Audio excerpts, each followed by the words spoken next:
सुबह होती है और मैं समझता हूं कि जो अंधेरा इस देश के लोकतंत्र पे छाया है उसकी भी सुबह होगी।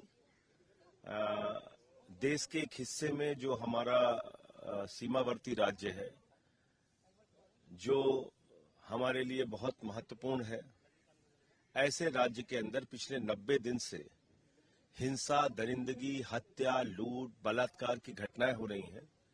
केंद्रीय मंत्री का घर जला दिया गया, राज्य की महिला मंत्री का घर जला दिया गया, कारगिल के एक योद्धा की पत्नी के साथ दरिंदगी की गई, उसको नंगा करके परेड कराया गया।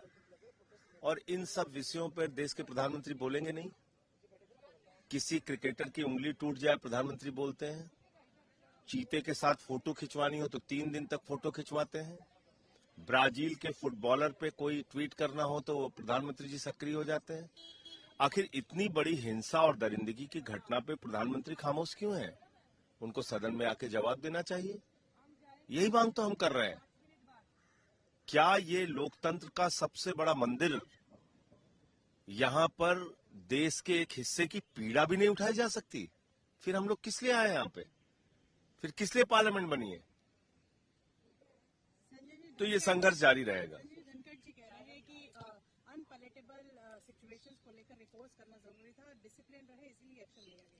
देखिए, धनखड़ जी पे तो मैं कोई कमेंट करूंगा नहीं। वो कोई राजनीतिक व्यक्ति नहीं है। वो देश के उपराष्ट्रपति हैं, सभापति हैं। मैं सिर्फ उनको यही कहना चाहता हूं कि और इस देश के लोगों को और भारतीय जनता पार्टी को ये कहना चाहता हूं कि जब देश के एक हिस्से में दरिंदगी होगी, हैवानियत होगी, माताओं बहनों की अस्मिता लूटी जाएगी, तो उसके लिए आवाज उठाना हमारा फर्ज भी है, जिम्मेदारी भी है, और इसी काम के लिए हम यहाँ पे आए हैं। और उसका जो डिसिप्लिन करना जरूरी था, अनपैलेटेबल सिचुएशंस आप जाकर मणिपुर में ये बात करिए।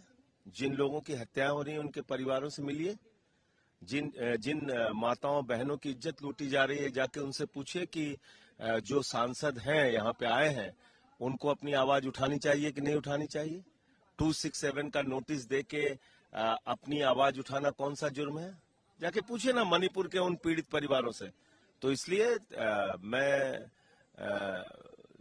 देश के महामहिम उपराष्ट्रपति जी को सिर्फ यही कहना चाहूंगा कि जब देश के एक हिस्से में दरिंदगी हो तो अपनी संवेदना दिखाने की जरूरत होती है। उनके साथ हम खड़े हैं ये बताने की जरूरत होती है, और उस जिम्मेदारी और फर्ज को मैंने निभाया।